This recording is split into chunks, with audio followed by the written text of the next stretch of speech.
Olá pessoal, tudo bem? Então hoje a gente vai dar continuidade na nossa série Perguntas e Respostas. Sei que muita gente me solicitou, me pediu para que eu reiniciasse essa série, em que eu costumo responder as perguntas de vocês, né? As perguntas que vocês me deixam no Instagram, vocês me deixam no Facebook, vocês me deixam no YouTube. Agora no YouTube já passamos de 550 mil pessoas, então o meu sentimento é de gratidão, né? Gostaria de agradecer. Nosso público está aumentando cada vez mais. No Facebook já estamos chegando em quase 1 milhão de seguidores também, né? Tá bom? Mas vamos lá, sem mais delongas, a nossa série Perguntas e Respostas. Então, roda a vinheta!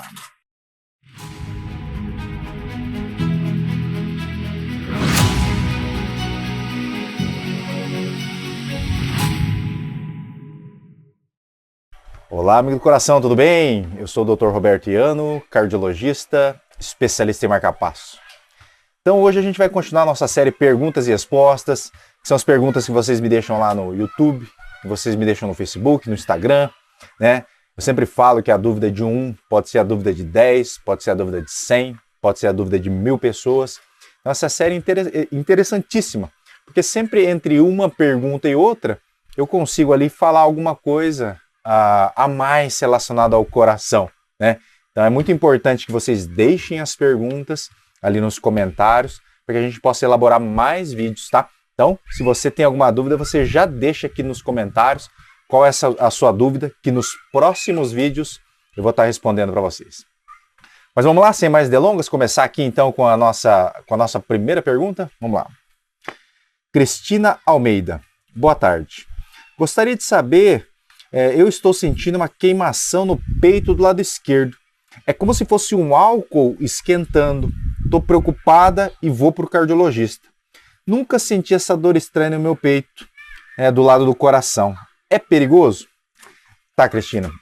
Assim como eu sempre falo nos meus vídeos, né, toda dor no peito ela deve ser investigada. Então, se você tem dor no peito, isso está te incomodando, você está certo. Você já procurou o cardiologista, vai passar por consulta. Tem até um vídeo meu que eu vou deixar aqui no card em que eu falo sobre causas de dor no peito. Ainda bem que 5% das dores no peito estão relacionadas ao coração. 95% das dores no peito são causas extracardíacas, né?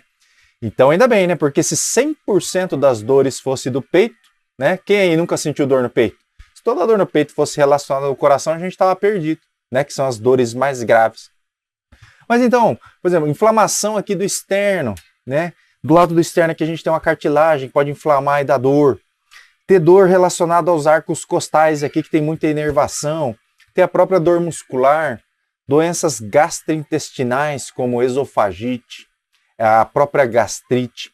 Doenças pulmonares como tromboembolismo pulmonar, que ficou muito em evidência nessa época de Covid, e a própria pneumonia. Tudo isso também pode dar dor no peito, tá? Então o que é o ideal? É que toda dor no peito ela seja afastada, causa cardiológica, né, pelo especialista. Então você fez certo, já marcou consulta com o teu cardiologista, ele vai te investigar, na própria anamnese ele já consegue ter uma ideia do que realmente ele acha que você tem e já vai conseguir, né, se necessário, solicitar algum exame complementar ou até instituir o tratamento, né? Com relação à questão de prevenção de infarto, porque quando é que o coração, quando é que o peito dói e quando é que está relacionado ao coração? Quando a gente tem alguma artéria entupida do coração, né? Então, tem um outro vídeo que eu vou deixar aqui no card em que eu falo sobre os exames, os 6 exames que podem salvar a tua vida.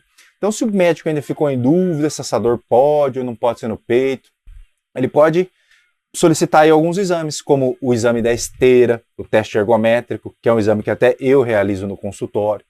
Pode pedir a cintilografia miocárdica, que é uma tomografia ali do coração que consegue avaliar se também tem artéria entupida do coração. O ecocardiograma com estresse, em que o médico, através de uma medicação ou através de bicicleta ou esteira, ele acelera o coração e consegue ver se a parede do coração durante o estresse, se ela bate normal ou se ela diminui os batimentos, o que pode inferir também a artéria entupida. E tem vários exames, angiotomografia de coronárias. Mas, mais uma vez repito então, toda dor no peito deve ser investigada e afastada a causa cardíaca, tá bom? Vamos lá, Luciane Vieira. Eu tive muito estresse e má alimentação devido ao excesso de trabalho. Quem aí não está estressado aí com excesso de trabalho, né? Ou muitas vezes com a falta dele, né? No dia em que infartei, minha pressão estava 9/6 e assim ficou nos 9 dias na UTI, após o cateterismo e angioplastia. É normal? Ó, Luciane, aqui tem duas possibilidades. Ou tua pressão antes do infarto já era baixa e manteve-se baixa durante a internação, né? Muita gente acha que o infarto só ocorre em pessoas que têm pressão alta. Ah, doutor, mas ele não tinha pressão alta, como é que ele infartou? Na verdade, a pressão alta é apenas um dos fatores de risco para infarto, né? O que pode levar a infarto? Obesidade, sedentarismo, má alimentação, colesterol e triglicérides elevados, diabetes, e a principal é pressão alta realmente. Mas olha quanta coisa que se associada, o próprio estresse, olha quanta coisa que se associada pode levar ao infarto. Então não necessariamente você tem que ter a pressão alta para sofrer um infarto, tá? O infarto muitas vezes ocorre com pessoas com pressão absolutamente normal ou até numa tendência a estar baixa igual a tua. Existe uma outra ocasião em que o infarto ele é extenso, ele é grande, em que o paciente que tem uma pressão mais elevada, ele pode evoluir com queda da pressão. Porque você imagina o coração ali está forte antes do infarto. Aí de repente você perdeu grande massa do coração, ele começou a bater ali com mais dificuldade. A pressão ela pode cair durante a internação. Então isso pode também acontecer. Assim como pode acontecer casos em que a pressão aumenta tanto, em que a dificuldade de relaxamento do coração e a irrigação das coronárias pode ficar tão prejudicada e o paciente tem infarto também, entendeu? Então, infarto é uma gama de situações que podem ocorrer e o médico tem que estar antenado para para resolver todas elas. Lembra, o cardiologista não pode tentar, o cardiologista ele tem que resolver. Porque se ele não resolve o problema do paciente, muitas vezes o paciente pode ir a óbito, né? Mas então, com relação à tua pressão ficar baixa, pode ter sido por esses dois motivos principais. Ou porque tua pressão já era baixa por natureza, ou porque teu infarto foi um infarto que prejudicou ali a perfusão, né? Prejudicou a questão do coração conseguir manter a tua pressão dentro do normal. Então ela ficou um pouco baixa.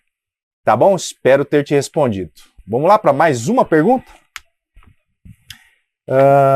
Hilda de Moura Camargo. Doutor, meus pés incham direto. Por que será? Ó, Hilda, com relação a isso eu também já fiz um vídeo, né? Então, na grande maioria das vezes, o inchaço nas pernas, ali nos pés, ele não está ligado a doença nenhuma, tá? Então, às vezes você trabalhou muito tempo em pé, às vezes você trabalhou muito tempo sentada, né? Ou às vezes você já tem uma tendência ali de ter as pernas mais inchadas, isso pode ser fisiológico.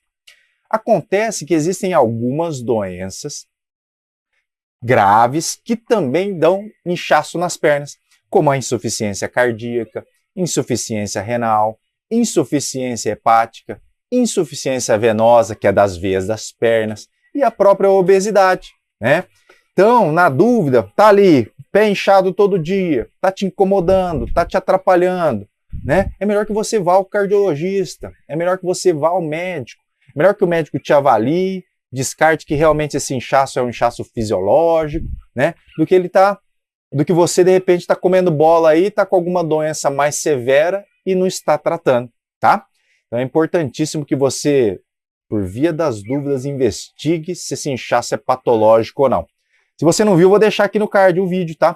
Que eu falo sobre as principais causas de pés inchados.